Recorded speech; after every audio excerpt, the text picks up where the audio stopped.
We got some lovely weather for you too here in early fall, late summer. Yeah, not too bad. Temperatures mid-70s right now. Plenty of cloudiness. We know it can still be pretty warm this time of year, Scott. Big question is, it's college football season. We know that. Right. We're already looking ahead to the weekend and a big game over in Stillwater. Let's go right to that first look at that forecast. Over in Stillwater, 2:30, 17th ranked. Boise State taking on OSU. 2:30 kickoff over in Stillwater. We're going to see some clouds around, just a slight chance of showers if you're heading over there on Saturday. Temperatures mid to upper 80s, a little bit on the warm and muggy side. Southeast winds up to about 10 miles per hour. So the chance of rain not that high at this time. We're going to keep an eye on those and move toward the weekend.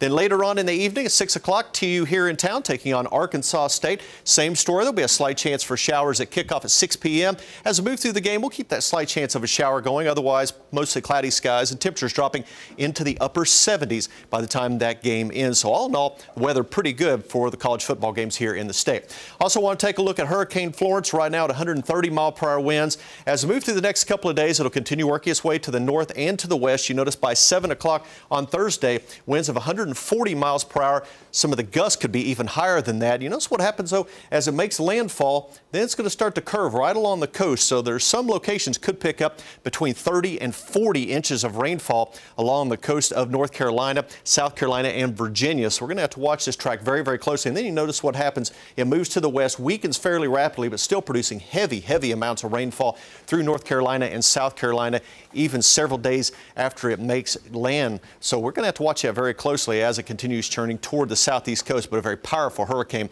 at this time. We're also watching a disturbance down in the tropics, the Gulf of Mexico. It has a potential to become a tropical depression, maybe strong enough to become a tropical storm. It's going to drift up towards areas of southern Texas over the next 3 or 4 days, and it could give some increasing rain chances, mainly to Texas, but a few added areas of rainfall possible in southern Oklahoma by the weekend and early parts of next week with this tropical system. So we're going to watch that closely as well. Plenty of cloudiness in our area, still not tracking much in the way of any rainfall. Air Comfort Solutions River Spirit Cam started off with a little bit of sunshine this morning. The clouds have been increasing, though. Temperatures currently in the mid-70s. You notice that wind out of the south at 8 miles per hour. Most areas in the 70s. We're at 82, though, over in Tahlequah, 76 in Bartlesville. And area-wide, 60s and 70s for temperatures across the center part of the country. Look at Denver, the warmest temperature right now, sitting at 86 degrees. As we move on through the rest of the afternoon, plenty of cloudiness, maybe a few breaks in the clouds from time to time. Isolated shower, not out of the question. Most areas will remain dry. 20% chance out to our southwest and far to our southeast. Most areas, though, less than a 20% chance of a shower or storm throughout the day. Highs today generally in the lower 80s, most areas. And as we take a look at the next 7 days, after 83 today, 86 partly cloudy on Thursday. You notice that slow warming trend into the upper 80s Friday. The weekend right now, warm and muggy, highs upper 80s. That'll continue into early parts of next week. Glad I got the grass mowed yesterday. I'm glad too. Thank goodness. You've been talking about it for days. Thanks, Seth. It was a bold move, but I'm glad you pulled through.